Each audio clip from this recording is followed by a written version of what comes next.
Welcome to Channel 7 News, coming straight from the Bronx. I'm Mario Brothers. And I'm Dick Tetris.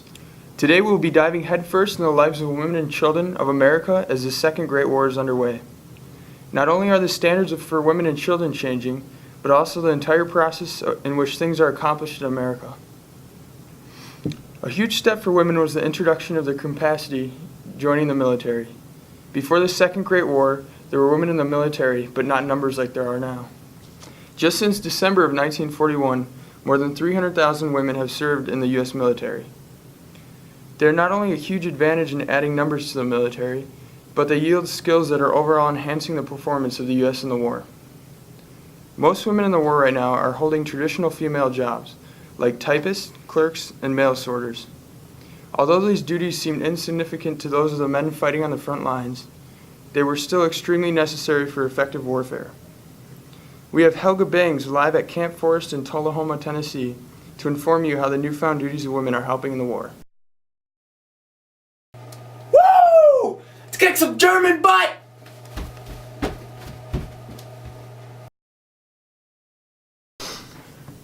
Thank you, Helga. To join the fight, look in the daily newspaper to locate a recruitment camp near you. Another topic of debate is the change in education since the war started. Wartime is a time of anxiety and frustration, and this definitely shows in children's schooling and learning habits. More patriotism has been included into the children's learning habits, with the teachers trying to create a solid foundation of war support. Kids have gone from playing make-believe house in the schoolyard to playing make-believe warfare. Of course, it is only play, but the psychology of this situation shows how serious this time is for American children. The children of America have to learn quicker and take on more responsibilities due to lots of parents in battle and working to support the battle. There was even an instance where a young child wrote a poem titled "Daddy's Gone to War," showing his negative feelings toward Hitler and Mussolini. Since the beginning of the war, education has developed a sense of seriousness and patriotism. These seem to be the ingredients to make good warriors and Americans, but many people oppose these teachings. Here's Dennis Swanking with his stance on wartime education. Education is bogus. I'm violent. Well, there are many people that support the teachings at the time, but there are also many like Dennis who disapprove. I think the main goal should be to educate the children on what's happening without influencing them to be violent. What do you think, Dick? I think that may be a great idea, Mr. Brothers. After this short break, we will have your headline coming up next. How this war is affecting women and children of America. Stay tuned. All women are helping the war effort in some way. You can do your part.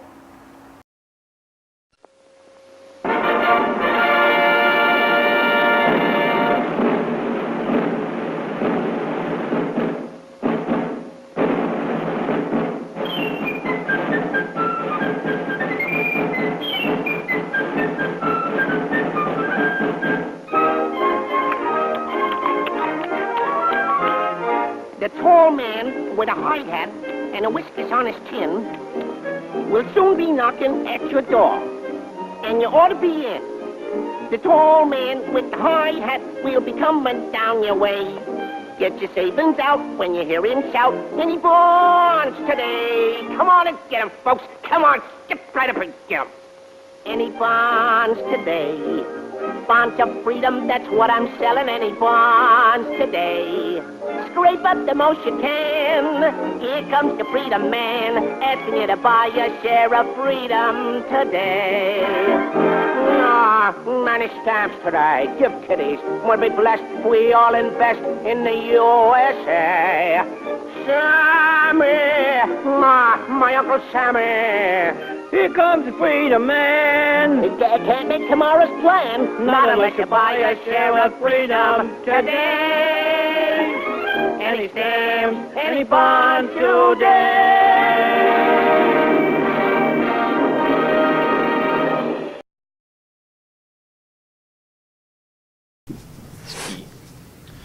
Welcome back. I bet you have all been wondering just how this dreadful war has affected our women and children. What do our stay-at-home mothers have to do in order to feed their children and keep up the house. With more and more men going overseas to war, our American workforce is dwindling, leaving factories with no more men to hire. What are they going to do, you ask? Well, with the men of the households being gone, there is no more steady income for his wife and children to live off of. Middle-class women have been applying for labor jobs at alarming rates. Before the war, the number of women in the workforce was 12 million, or about 1/4. Now it is about 18 million, or 1/3. Wow, what a crazy spike in working women. But I'm glad we as Americans can all come together and really save our country in times of need. So what type of jobs have women traditionally worked, and what are they doing now that is different? Well, Mario, women used to work mainly as typists or secretaries, but now that they have been taking up any job that they are offered, they're resorting to farming, working in factories, steel industries, shipyards, and even mining.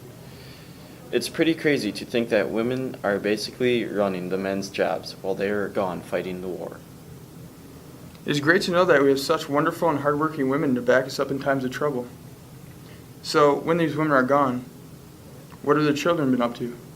Well, Mario, I'm glad you asked, because this is also astonishing. Children of America as young as 14 years old have been dropping out of school to take up jobs in order to support their families. This leaves the even younger ones to fend for themselves. They must walk to and from school alone, and sometimes if the rest of the family is not home, they have to even cook for themselves. Wow, that is mind-blowing. And now we're going to Victoria for an interview with a working woman.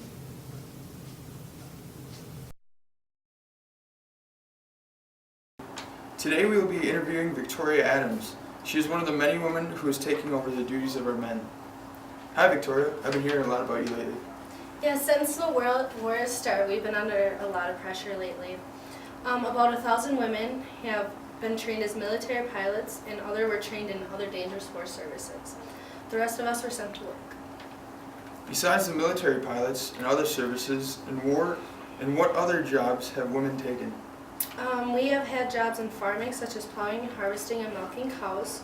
Others such as welding, machine repair, and operating large engines, making uniforms, weapons and ammunition, and also building trucks, tanks, and airplanes.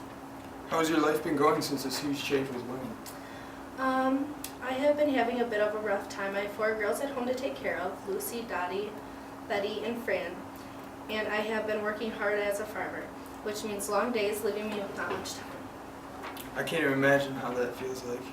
How is this affecting your children? My children have a pretty rough life compared to most children. While kids are out playing with their toys, my kids are helping around the farm. How are the conditions working on the farm? Well, since the shortage of food, such as fruits and vegetables, quickly became severe, this led me working days, nights, weekends, and holidays, leaving me not much time with my family and no time for keeping up with my home. Wow, you've shown us the true meaning of work. Everyone out there is wishing you the best of luck. Thanks for being with us today.